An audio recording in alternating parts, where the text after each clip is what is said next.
Sejarah lokomotif BB201. Lokomotif BB201 adalah lokomotif diesel elektrik milik PT Kereta Api Indonesia buatan pabrik General Motors Electromotive Division, IMEMD, Amerika Serikat dengan transmisi daya DC-DC yang pernah dioperasikan sejak tahun 1964 hingga dekade 2010-an awal. Lokomotif ini merupakan lokomotif diesel elektrik model ketiga yang dioperasikan oleh PT KAI setelah CC200 dan BB200. Lokomotif ini merupakan adik dari lokomotif BB200, yang juga diproduksi oleh pabrik yang sama.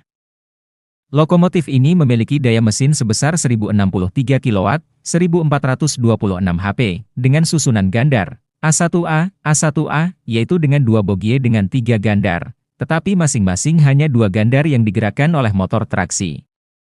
Hal ini dibuat agar tekanan tiap-tiap gandarnya rendah, dan tidak melampaui daya dukung jaringan rel kereta ketika lokomotif melewati jaringan rel tersebut. Lokomotif ini sepanjang masa kedinasannya pernah berdinas di berbagai tempat di Pulau Jawa. Sejarah, awal kedinasan, 1964 hingga 1984, Perusahaan Negara Kereta Api, PNKA, membeli 11 unit lokomotif EMD G12 dari pabrik IMEMD pada tahun 1964.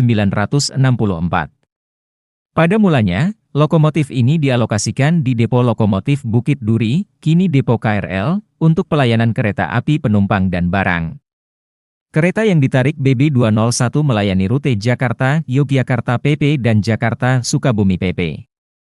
Termasuk pula kereta api Bima yang notabene merupakan kereta termewah saat itu, meskipun bentuk lokomotif ini mirip dengan BB200, tetapi ada sedikit perbedaan.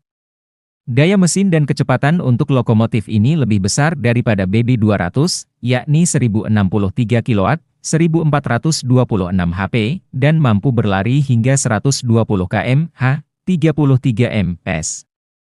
Selain itu, BB201 sejak awal produksinya sudah dilengkapi multiple unit box sport dan dynamic brake, rem dinamik.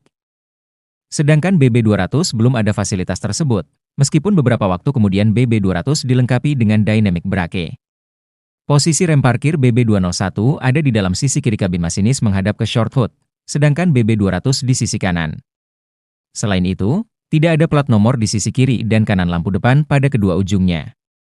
Akhir kedinasan, 1985 hingga 2011. Berbeda dengan saudaranya, lokomotif BB201 ini tidak direpowering atau direhabilitasi untuk memperpanjang masa pakai pada tahun 1984. Ini menyebabkan sejak dekade 1990-an, satu persatu lokomotif BB201 mulai tumbang dan sejak memasuki dekade 2000-an, jumlahnya semakin sedikit. Saudaranya, BB200 juga sebenarnya mengalami nasib yang sama namun hanya beberapa yang direpowering atau direhabilitasi, midlife overhaul.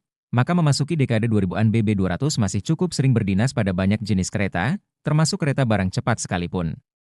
Seiring dengan kebijakan PT Kereta Api Indonesia yang lebih memprioritaskan lokomotif diesel elektrik yang lebih baru seperti CC201, CC203, dan CC204, baik BB201 maupun saudaranya, BB200 juga sama-sama tergeser posisinya, khususnya sejak tahun 2005 ke atas, menjelang akhir masa kedinasannya.